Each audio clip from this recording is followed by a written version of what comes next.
Hi, everybody, and welcome back to yet another cracking installment of the Matt Brown Show. This is the Built in California series where I'm connecting you to the people you need to know, people changing entire industries. And this is a really awesome conversation, I'm sure.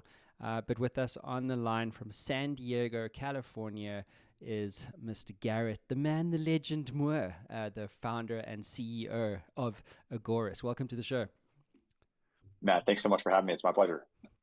Well, the privilege is all mine. There's a lot to get into, and if you've been following along, guys, you'll know where we start, and we always start with the kind of who we're talking to here. So, Garrett, why don't you kick us off with add a bit of color to the picture of about like your background, and maybe use that to springboard us into the origin story for Agorus. Right on. My background is a patchwork quilt of really random different things, but actually in retrospect, they all kind of helped pave the way to get here and why I'm so passionate about this problem and solving it. So my background, I love school and sports growing up. Loved it. Basketball, football, anything with a sport. I was involved. Got a chance to play football at Stanford, got my mechanical engineering degree there. And at some point in life, you realize you're just not that talented anymore, and you got to grow up and you got to become an adult. And I tried to postpone that as long as possible. So I joined the military, and I'd always had a passion for kind of Silicon Valley and that startup environment. But I just this compulsive need for team sports and competitiveness and purpose as a young man coming of age, I think transcended that. And so got picked up, became an officer in the SEAL teams, spent 12 years deploying and doing that. It was a fantastic experience. A lot of time in the Middle East, really formative for me as a young man, young leader, young husband, young father. And towards the tail end of that career, finally decide, hey, I got 3 small kids, got to buy a house. It's time to settle down and put down some roots. And in the course of that, went to go build a house, stumbled in, became an accidental developer. And in that process, went to go build a house off-site and just kind of ran headlong into what I call the buzzsaw that is the status quo of construction. And so that was probably several years and multiple deployments. So from 2015, 16, 17 into 18, that's how long it took us to build the property. And at the end of that, I said, hey, this is now a problem that's worth getting out of the military and retiring over. Let me go to take a crack at solving this. I don't know what right looks like, but this is a problem that's got to be solved. So what is that problem? I mean, when you were looking to build your own house, like I can't remember the phrase you used exactly, but how, in your own words, like what is the issue here that Agorus is solving? I wish it was only one issue. There's like 100 issues and they all get slammed together. So I'll start at a high level, what gets me out of bed in the morning, and then we can work down into some of the tactical problems. So the high level problem is housing has become a massive issue. And it's not just because the Fed's raising rates. Housing is an issue right now from an affordability perspective because, well, let me go back in history a little bit. So 2008 global financial crisis hits the country hard. Everybody that's an adult living through that time remembers it. Well, what happens on the construction side is there's an exodus of labor from the trades that never comes back in because there were no houses to build. It was an existential threat to the residential construction space. So when all of that talent leaves and never comes back in, you've created like a generational mouse that's working its way through the snake. Combine that with a couple other things. One is millennials have now started to hit home buying age over this last 14-year period. And the cost of labor and the training and availability of labor has all combined into this giant pool of debt. So as a frame of reference, society in the US needs about 1.5 million new houses just to stay on top of population growth, immigration, et cetera. Well, we cumulatively underproduced for 14 years. And as a result, now we've built up this debt on the book, so to speak, of about 5.5 million units. Well, the problem is, if you're now just getting to the point where you're producing on par to keep up with today's population growth, you've got 14 years of backlog that you're working off. And so this is important because when most people are now experiencing that in their home price, I think most people don't realize that it's kind of econ 101. It's supply and demand. There's more demand for a scarce good. And when it comes to housing, it's not exactly an elastic demand. Sleeping out of the rain is not going out of style. People want to live somewhere. Well, we're all competing for a finite number of houses, which therefore boosts up the prices. And so this problem is now going to become a generational problem because there's no easy fix. And so this is the core problem that we're trying to solve. In that construct, now we'll peel back the layers of what's the technology and what's the product market fit, et cetera. But at a macro level, our thesis is that housing affordability is going to be a 10 or 20-year challenge. And until we can crack the nut using a technology and a new business model, it's the definition of insanity. We're going to kind of repeat our mistakes by doing the same thing over and over, wondering why we can't build more houses with the labor that we have. Yeah, I was just pulling up some stats while you were talking. I was Googling the housing shortage in the USA. Apparently there's a crisis currently. Yes. So it's not only about the availability of housing, Garrett, it's also about the affordability, right, of housing also. So those are the two things, right? Ironically, they're two, but they're in their own little catch-22. Because imagine an area where housing prices go up. If you want to build more housing in that area, you're paying the labor a lot more because they have to live in the expensive housing. And so the less housing there is, the more expensive the labor gets, which in turn makes it more expensive. And so it spins its own little flywheel. So the two actually go hand in hand more than people realize. Yeah, I didn't realize that. So what have you built? Okay. So people have been building homes off-site for decades. Sears catalog homes were, post World War II. Well, one of the challenges in why we have not been able to connect the worlds of industrial automation and an automotive-like mindset to construction is the reality that construction varies a lot, even across a city, much less a county, a state, or across the country. There's no such thing as kind of standardization because the wind loads, the seismic loads, the style of construction, the local department, there's so much variation that it's really, really difficult to standardize and say, this is the right house that everybody in America should live in. There's also something innate to the American psyche that says, there's an inner cowboy that says, I want to live in my own castle. I want to live in a structure that does not look like everybody else's. And so that's the backdrop at a human or a psychological level for how do you build high volume, high production product when everything is one off and everything is technically different. And so the way that we've looked at this is said, technology is actually the ideal catalyst that can connect these two worlds. As an example, at Toyota's facility in Kentucky, a new Camry will drive off the line like every 56, 57 seconds. That's the type of production output and precision we need in housing. But how can you do that when every Camry is a different kind of car? So our belief is that if you can tap into the advances that we've made as a society in software and industrial automation and robotics, now that software does not care what goes into it. So the analogy I use is in construction, the basic building blocks are already somewhat set up for us. It's the type of materials we use. But if you can now build a new software, you can send it the Death Star one day, Barbie's Playhouse the next day, and then a Jeep the third day. And it will continue to deconstruct and say, okay, I need this type of Lego brick that's this color, et cetera. Manufacture all those, and then you can put them together to give you that custom structure. But you have to kind of connect both worlds. And the only way that you can do that is through software and robotics working together. Yeah, so I've actually got your how it works video up on screen for everybody. So you're starting with the design, right? So who's doing the design? Yes. And by the way, there's obviously retail, maybe retail is not the right word, but private homeowners, let's say, who also want to build a second home. So who's your customer here? Is this a builder who needs to build a home for Matt Brown, or is it Matt Brown who comes to Agorus and say, hey, you know what I mean? I want a house built faster for less. You know what I mean? It's the builders and developers themselves, because ultimately they've got a better pulse point on what you as the customer want. We're a B2B technology service that allows them to provide new value to you. But for them, usually what it looks like is, what do you want to build? Because ultimately we are deferring to the customer and to the homeowner or home liver to decide that. I should not be in the business of telling you and your family what you should live in. Like, what you want to live in, whether you're in Denver right now, like you've got a very specific style, snow load, et cetera. So you and your builder, the builder sends us the file, the digital file for the architecture. Our software and technology then deconstructs all that into a series of zeros and ones that a robot can then interpret and say, okay, I need a stud here, I need a wire here, I need a piece of insulation there.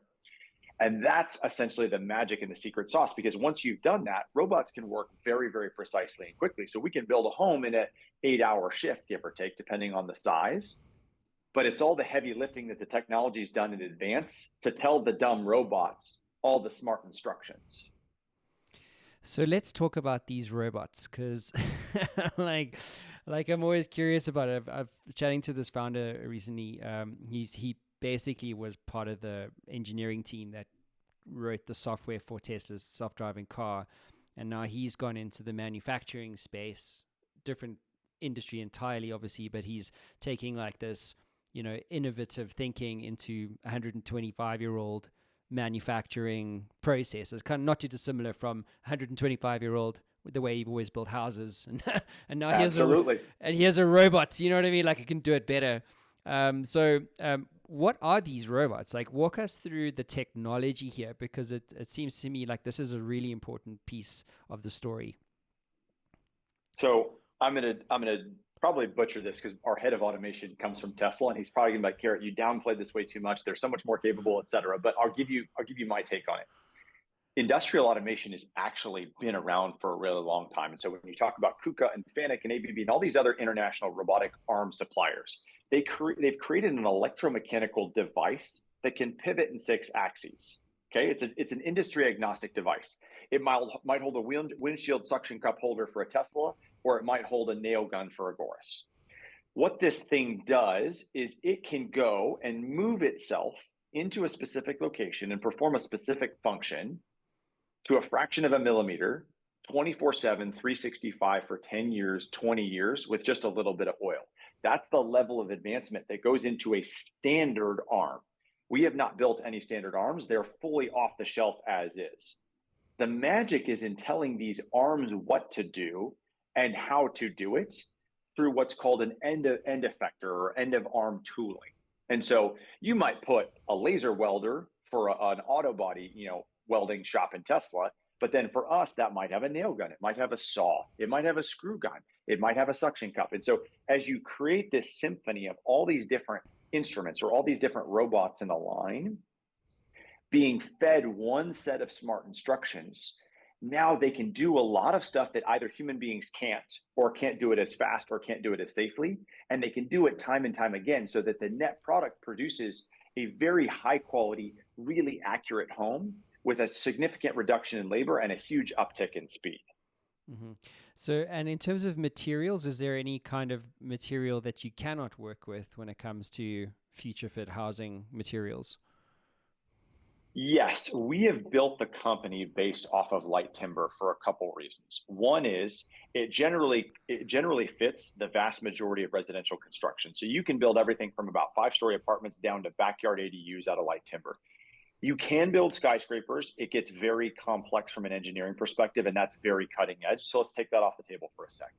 When we look at the housing crisis, the vast majority of us live in a structure that's 3 or 4 stories and less in some way, shape, or form. And so in that vein, timber is the best building material. It happens to be the cheapest, and it also happens to be what the industry knows. The wild card benefit and why we've chosen it is because it also acts as a carbon sink. So when we look at the responsibility to manage its carbon footprint, half of global carbon emissions comes from the built environment, whether that's heating and cooling of buildings or building the buildings themselves. And so we feel some ownership and responsibility to make our mark. Yes, aircraft and vehicles count for a lot, but housing is actually the lion's share, the dominant component that contributes to global carbon emissions. So in that, timber actually acts as a carbon sink, and it's actually the best renewable and sustainable resource to build from. And it also happens to provide a certain feel or warmth that most American consumers are used to. Concrete and steel have a different vibe that I think is not as common in the market. Yeah, it's interesting because when I've only been in the States for 4 months now, and when we were driving around looking for a place to live, we were seeing, especially in Denver, because it's expanding, there's like a ton of people moving in. It's like another tech center. After Austin's Hills, and I think they call it Silicon Hills now. So you got Silicon Valley, Silicon Hills, and then there's Denver, which needs a name. Yeah. And we're driving around, and you could see like these new developments out in Parker and places like that, and it's all wood. And my wife and I got into the debate around like, why wood? Like, surely wood's more expensive than brick. And we didn't quite get it, right? Because now, like, it snowed last week, and then in the summer you have these 40-degree temperatures, which is amazing. I never thought Denver would ever get anywhere near that kind of heat. California, yes, just not Denver. But and anyway, we're fascinated about the materials being used in all these buildings, and because we were complete converts around like, no, it's brick and cement, because that's what you do in Africa. But it seems here, to your point, like wood is really the go-to material for housing, period. Yeah, it really is. And it's not that you can't build out of other materials. And there's a whole bunch of factors that go into this. Some of it is psychological. What's the industry used to? Some of it's what's the natural resource your country has? Some of it's what are your labor costs? If labor is abundantly cheap and you're paying people 50 cents an hour to lay brick, well, then maybe brick becomes much more compelling. So there's a lot to it. In the US, we've built our entire ecosystem around light timber, because generally speaking, the North American continent has lots of wood, and wood provides a very, for the strength to cost ratio is pretty good. It'll never match steel, but you can't grow steel on trees. Exactly. Imagine you could. Yeah, that's the next startup to worry about.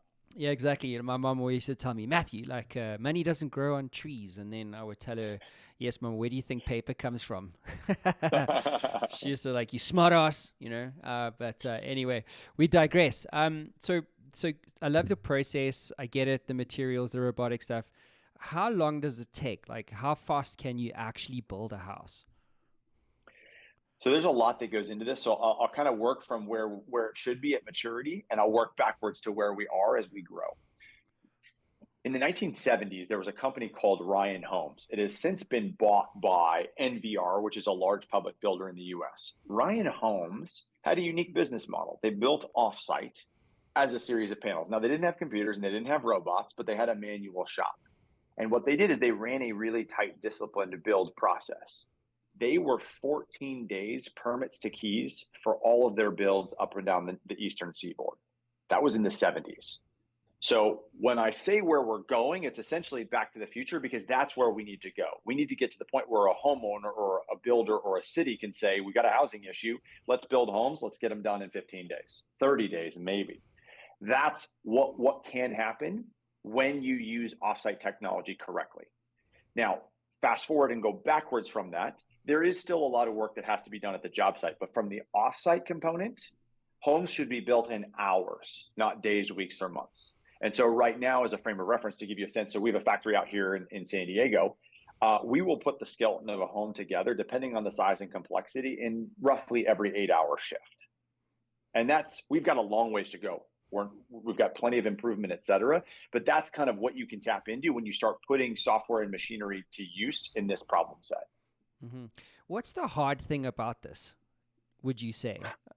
I mean, there's lots of hard things, but what's the hard thing about hard things, or this hard, you know what I mean? Like, it's a hard thing. So like, Yes. what's that, like, if you cast your mind over everything that you do, like, what would you say is like, is it the robotics piece? Is it the material supply? Is it the speed of development?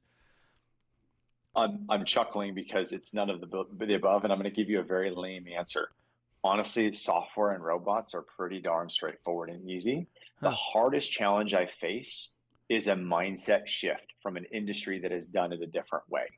And so I liken it to how much flack has Tesla taken over the last 15 or 20 years by doing it in a new way, because there's just so much inertia that went into Detroit and the internal combustion engine. It was so tough for us to imagine building it a different way. And I think in construction, a lot of it is the same. I've done this the same way over and over for the last 30 years. There can't be a better way. The flip side to that is also my predecessors, I think, have approached this problem set with a tremendous amount of arrogance, which comes into the construction industry and says, you guys are stupid, here's a better way. And it's like, it's not quite that easy. There's a reason we do a lot of the things that we do. And if it's not done with this right balance between kind of the on-site blue collar and the offsite white collar robotics engineer, those two have to work hand in hand. Neither has an upper hand on the other. And so I think a lot of the short answer to the long answer to the short question is the biggest challenge I face is perception management and overcoming PTSD in terms of what people think they know about prefabrication or offsite construction or automation in the construction space. So how do you navigate that? Because it seems to me there's a lot of, well, I would say actually 9 out of 10 founders are visionaries. So like they're looking at, well, this sucks. There's got to be a better way.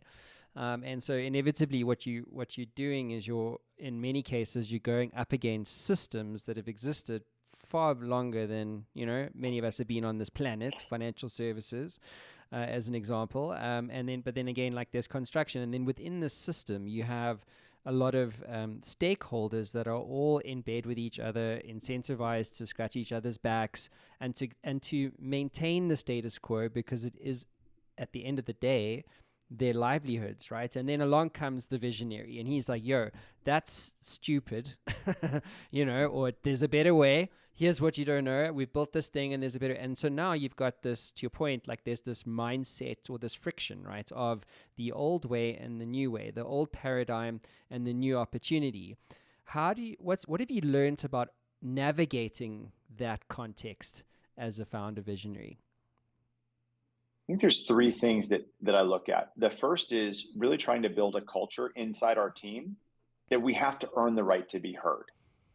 You have to get that customer credibility and respect. And just saying you've built a better widget is not going to move the needle. And so a lot of that comes from, honestly, a desire for humility, but then also a need to listen to them and go, what are your problems? How can I make your life easier? It's not about making my life easier. It's about making your life easier as the customer. So that's a cultural mindset, number one. The second thing is one of the things I look at for myself as a CEO is to recruit a team that has alignment with the vision, but status quo credibility and credentials. Because I walk onto a job site and people can sniff it out a mile away going, the way he dresses, the car he's driving, et cetera, that guy doesn't know construction. He's not one of us. And so when you find that person that says, no, guys, I am one of you. I've done it the same way for 25 years.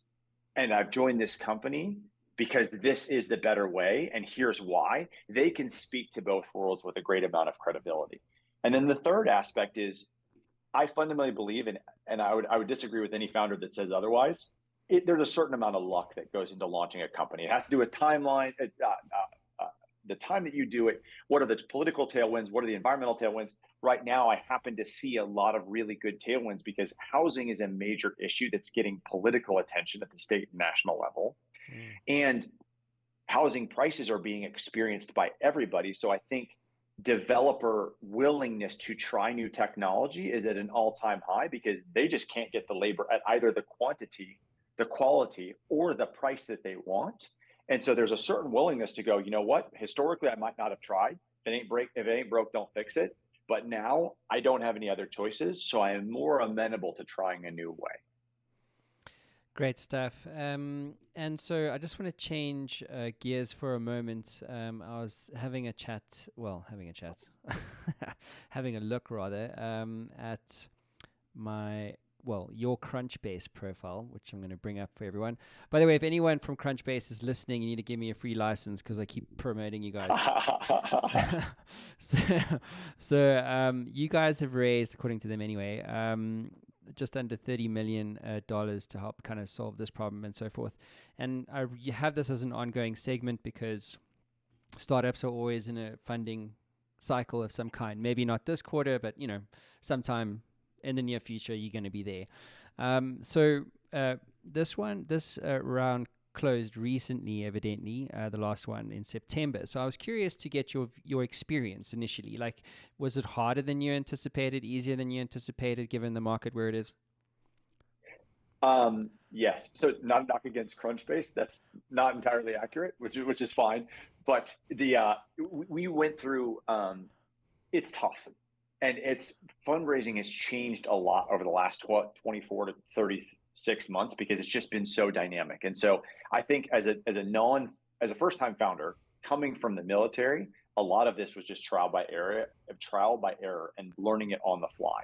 And I think one of the biggest things that I learned very early on is there is a lot of money out there. There's a lot of dry powder on the sidelines, and the explosion and proliferation of venture investors over the last 10 years is non-trivial. So in the midst of that noise, how do you punch through a signal? Because you've got thousands of venture firms out there now, all looking to deploy that capital and generate returns. However, when you are a unique business that I don't fit the mold, I'm not an enterprise software company. I live in the world of atoms, not bits. And that is really hard and really scary. It takes a lot more time, a lot more money, and a lot more patience. And so I think one of the things that I learned early on is I'm going to have to knock on a lot of doors. And so I think it ended up being about 140 pitches before I finally got to the team that we have now. And if I could, I would do it exactly the same way because they were worth it. And it helped distinguish between all the other investors we had previously. So I think a lot of that is just persistence. Also recognizing that in this backstop, there are so many different folks investing in so many different things. Find the right match for your business because there's somebody out there investing in that type of product or process or service or whatever. Great. So I just maybe stick with this particular segment for a moment longer. You pitched 140 times, let's just say 139 times, and then the 140th Yes. time you were successful for argument's sake. If you look at the 139, let's just say, no's that you got to, which is a great prerequisite for success, what would you say, well, what did you change so that you could get, was it a case of you didn't change the story at all? Or, you know what I mean? Like, what did you change in your pitch that it got you the success, or do you feel like your success came from just talking to the right type of investor, given to your point that you're not an enterprise software company? I think there are three facets to that. One is you just got to get a certain number of shots on goal. Like it's going to take a bunch by nature of the fact that you're asking for a bunch of money from a stranger. So the odds are against you. The second aspect is really learning to understand. And again, I say this in retrospect, it seems so obvious to me now, but at the time it wasn't obvious. Not all investors are alike and not all are of the same quality level. There's a huge variation. And so when you don't know, you're just like, oh, you've got money, I'll talk to you. And you kind of have to go through a bunch before you start to do some kind of sample set analysis going, okay, that person I really thought was thoughtful and respectful. What are they doing? And then you quickly realize, okay, I need to triangulate to a smaller subset. So you start to narrow your search a bit more. And you also understand how to better answer the questions they're asking. I would be mortified to go back and listen to my very first pitch because I would be appalled at how sloppy and misguided and ill-informed it was. But I don't think I could learn that until I got just shot down with like, what about this? What about this? Why haven't you thought about that? And so then the deck and the pitch evolves as time goes on because you start to understand what are the types of things they're looking for. They're looking at team, they're looking at total addressable market, they're looking at the technology. Like there's some high level stuff that are going to show up. And if you don't highlight those and you get caught in the engineer's fallacy, you're talking about feature X versus Y. And they're like, stop, go back to the market size and go big picture, pitch me as if I was a 12-year-old and all you had was crayons. Like that's the level of detail I'm looking for. Well, other advice is just get on the Matt Brown show because then there's a credibility gap. It's like, oh, you in? I'm definitely now I'll invest in you. But that's really interesting, man. I've heard that a few times. In fact, I just got off the show earlier today with the guys from Propagate. Doing some cool stuff in agroforestry, and they also had the same sort of. They've raised, it was 15 million odd, Series A, and closed in October, so like now. Wow. Yeah, and Ethan was also saying to me, he was like, investors will say, hey, well, I like it, but go and do these three things. Then you put that back in there, and then we're good, and then we'll take it forward. So it's almost like I like you, but I need a couple more data points, and then we'll do the deal. Yeah, that's very true.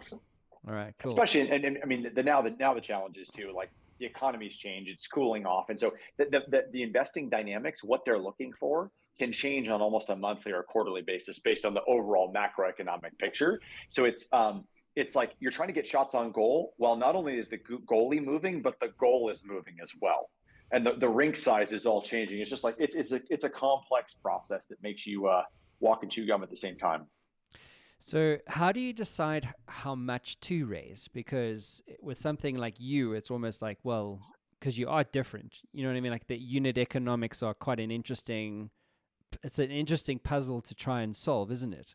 In terms of like, well, here's how I would spend it, and here's what the return would be. I know you can work it out, but it's not a simple 0 and 1 thing, or is it? No, and this is probably the greatest off ramp for most investors, is wrapping their head around this, because it's so unique. If I'm a software investor, I understand that I need to get 4,000 mats at $5 a month, and I can run my math. But when I'm building a widget, and this widget happens to look like a house, and a single widget can be north of 6 figures, the unit it's a very different paradigm. And so the short answer is there's a lot of our predecessors have raised millions and millions, billions of dollars trying to solve this problem. We've tried to take a slightly different approach, which is raise as little as possible, because the less money you have, the more frugality and craftiness and thriftiness it forces. And you have to make your learning and you have to make your mistakes much more cheaply. It's not that you don't need a lot of capital, but our view is that capital should be designed not to find the problem, but to scale a solution. And so we're still, even though I think I've got solutions, we're still in a lot of fact finding, because this rabbit hole goes so deeply. So in a layman's terms, we are at every step in the stage, so a seed or a Series A or a Series B, we are going to require a lot more capital than a traditional counterpart that lives in the world of bits. If I've got 10 software engineers and a bunch of computers, that's way less than cranes and machines and warehouses and all the workers' compensation insurance and all the other stuff that goes into running this complex business. So my milestones at every step in the company look different than my counterpart, but we're going through a lot of the same growing pains. You're establishing proof of concept, you're working on product market fit, you're growing a team, you're building an executive team, et cetera. So I would say, as a frame of reference, it is a Crunchbase saying we've raised $30 million today. It's a little bit less than that, but it's probably in the $40 to $60 million raise is our next step. And I mean, it goes up from there. But what's different though is that when people look at this and say, hey, Garrett, if you solve this, residential construction is a $350 billion market just in the US. So if you are right and you win, this isn't a $1 billion company, maybe not even a $10 billion company. Like there is going to be a $100 billion construction technology company, because internationally the problem is so acute and the market size is so large and the competition is essentially still the status quo, that it provides a really wide open blue ocean. So a lot of the investment ROI math goes, what is the likelihood that Agorus becomes that $25 billion company? And then you're kind of backing in from there, because they know there's a lot of cash needed to get there. But if you win, it's a massive win. So who's on your team? You mentioned your CTO, I think, was part of the Tesla outfit a while back. So walk us through, like, who's steering the ship here? So my CTO is best friend from childhood, co-founder. He and I actually we lived next to each other, served in the SEAL teams together. Our kind of head of automation was the gentleman that built the very first robot for Elon at the Fremont factory. And so he ran Tesla's automation stand-up as it grew from, hey, we're building in Thailand, all the way to Model X, Model 3, et cetera. Our head of our VP of growth or go-to-market is a gentleman that was actually the lead architect on SoFi Stadium, coming from WeWork and Clark Pacific, et cetera, a gentleman named Greg Otto. So really helping understand the go-to-market strategy of how do you, once the technology is figured out, how do you take this to mass market? Our head of manufacturing ran the largest and most successful offsite construction company in the US, which was a company called Integra out of Northern California. So he was head of manufacturing there previously. And some of our supply chain talent coming from Ford and a handful of other startups. And then our investment team is something I'm really proud of. And I say team because it's not the traditional investor relationship. Like, they are part of this, their sleeves rolled up in the thick of it with us. And it's a really interesting mix. We've got one of the foremost professors in the world on industrialized construction coming from Blackhorn Ventures, Dr. Ray Levitt. We have Toyota, which is obviously a robust manufacturing organization. We have Point 72, which is a kind of a larger East Coast Wall Street minded hedge fund from Steve Cohen. So we've got a very interesting dynamic cross-section of investors that each comes to the table with a passion for this problem, but a viewpoint that comes from a very different industry. So you keep mentioning the SEALs thing. I've had a few SEALs on the show, Rourke Denver, Leif Babin, these sorts of dudes. Do you know any of them? Those Rourke and Leif both put me through training. So absolutely. We've now joined the faculty of the SEALs on the Matt Brown Show. It's a small world. It is, right? I mean, it's crazy. Should do a SEAL show. Because you're all seemingly doing amazing things in the world of business, just FYI. And that's my question actually, is what did that experience, because like I use the analogy of like if you're in a startup, you're pretty much going to war every day, just that there's no bullets. But there's a lot of familiarity, I would guess. Is that true? And what did that, what parallels have you been able to draw from your experience, being deployed to being the CEO of a scale up like Agorus? The parallels are staggering. And as time goes on, I see the value more and more, which is kind of why I made the comment about a really random background, but I think is very well situated to lead to this. At a high level, there's some obvious ones. Building a startup is super stressful. It's stressful on your wife, it's stressful on your husband, your kids, whoever. And if you cannot properly calibrate and deal with that stress, founder burnout is a very, very real thing. And so I think at the end of the day, one of the comments my wife and I'll have is she's like, honey, at the end of the day, I know you're stressed, but I know you're going to come home every day. I know you're not going to get shot. You can put the kids to bed and you can go back to work. It's like a master reset for our family of just like, it's not that bad. The company goes under. Okay, we'll find something else. But it like there's a calibration point that gives you some perspective, which is really good. I think the second aspect is part of managing a ground force in combat is very complex and three-dimensional. So as an officer, you'll have aircraft overhead. So you're managing a whole bunch of fighter jets and remote, RPAs and stuff in the air. You've got vehicles. You've got your partner force. So you might have you've got a whole bunch of different things that are all going on at the same time. That's a lot of what it looks like to run a leadership team at a startup, where you've got a whole bunch of different folks that have to work together.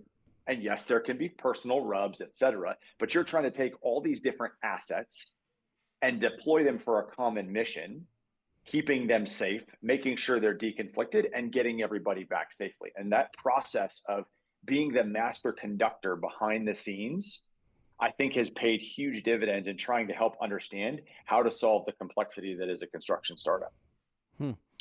Yeah, I'm so glad that was validated. Yes. So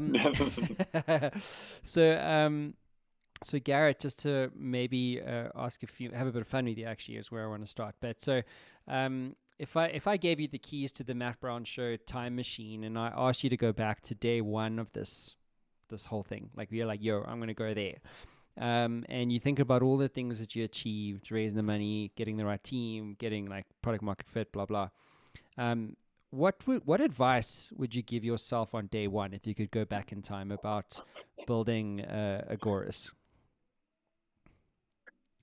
I'm joking, but on my dark days, I would say, don't do it. It's going to be way harder than you think. No, I would say, I think the two biggest things I would go back and tell myself is actually what a mentor told me early on, which is obsess over your cash on hand and the people that you have on the team. Everything else will buff itself out. If you run out of cash, you die. If you don't get in bed with the right people and you don't build the right team, you will die. You can solve market concerns, you can solve customer concerns, you can solve technology concerns if you have the right people and enough cash. And so in a very ultra simple way, that's what I would have done. And what it would have affected in my math is I would have cared a lot less about dilution along the way. Dilution is something startup founders obsess over. And at the end of the day, it doesn't really matter as much as we think it does. because we're so worried about the off chance. We're borrowing problems from 10 years down the road when there's problems, this week facing us. So I would have raised more money, and I would have focused on getting myself out of the doing mentality earlier and finding people that are better at that specific skill than me, because my co-founder and I prided ourselves on getting our hands dirty and getting into the weeds. And it was really, really good initially. I would have pulled back and tried to become a CEO much earlier, instead of just the CEO that's, got his tool belt on at the job site, which is good. It just, I think we lost some of our vision and perspective because we got sucked into all the operational dumpster fires. I'm going to tweet that. Which part? Garrett's dumpster fire? No. Most startups are borrowing problems from 10 years in the future instead of focusing on problems they have now. Because it's so true, right? It's like, I don't know. I think it's because we live in the future so much, don't we? Because you can't. I literally spoke to, funny enough, just to finish the thought there, but I spoke to a gentleman's name. He wrote this, super smart, like way smarter than me. And so smart, it's hard to have a conversation with him for like an hour on a podcast. So he's written numerous books. I'll get the name while you're talking. I got to Google it. But he was basically wrote the book on like the human mind and its ability to actually see the future. So if you imagine your child and you have a kid, I have a kid, 2 kids or whatever. So if you see that, like my baby girl Reagan, she's got a scooter. So now I bought her a scooter on Amazon because, like, shame, like she needs to get out, whatever. But like she's not comfortable on that. So immediately as a father, you can see the accident before it happens, can't you? It's like it's gonna, and like don't do it, like control your speed. Like she almost had an accident and she's not wearing a helmet. I was like, oh my god, my wife's gonna divorce me. It's like you can like see the future, and I think this is the mental construct, isn't it, of like a visionary borrowing problems from the future. You know what I mean? Which is almost like this oxymoron, because you have to live in the future in order to create it. Yeah, and I think that's specific to visionary founders, which you need that visionary, because you have to live 10 years in the future. You're creating a future reality that hasn't existed. And I think one of the things that maybe I'm stereotyping a bit, and maybe this is just me, but I don't think I quickly surrounded myself enough with people that like to live in today or tomorrow or this week, because you need that balance. Because if you get so far caught up in the future, you're looking at you need to look at the horizon and your toes at the same time, and that's really, really difficult. And so if you've got a team around you that's focusing on today's fires, then the visionary can stay focused on the future and the vision, et cetera. And so that's a delicate balance act, because those two personalities are very much needed, but they're very different. Yeah, absolutely. So Garrett, what's your vision for this whole company? Like, what's the ultimate contribution you hope to make to the world? At a macro level, we want to completely change how the world builds. We want to look back in 10 or 20 years and go, man, Matt, do you remember when we used to build homes on site by hand, with a bunch of stick-built tools? Kind of like we look back now at like, oh man, do you remember when we used to have Palm Pilots? How cool was that? Like a relic from a bygone era. Not with necessarily a whole bunch of nostalgia, but just, oh, that was a chapter in human history that was supplanted by the advent of the smartphone, or internal combustions replacing horse and buggy, or electric vehicles. And like, we want to be the catalyst that pushes the construction industry from one era into another. And the only way that we believe we can do that is if we can change the mindset around housing. Housing needs to become a product, like your computer, your car, your phone, et cetera. And if it continually remains a patchwork of services built by 35 different people, we're never going to get there. But in order to build housing as a product, we have to build the technology that can do that, because the technology just doesn't exist right now. We're landing rockets on the open ocean on barges. So it exists in a macro sense. We just have to take those advancements and bring them to construction so that you can build the housing product. Mm-hmm. Yeah, well, it's super exciting. And I think what you guys have done is truly remarkable. And, it's why I love doing the show, and is getting to spend quality time with visionaries such as yourself, dude. So congratulations to you and your team. and super excited to see where you guys are going to go in the future. Matt, thank you very much. It's my pleasure. Thanks, Garrett. Cheers, everyone. Cheers.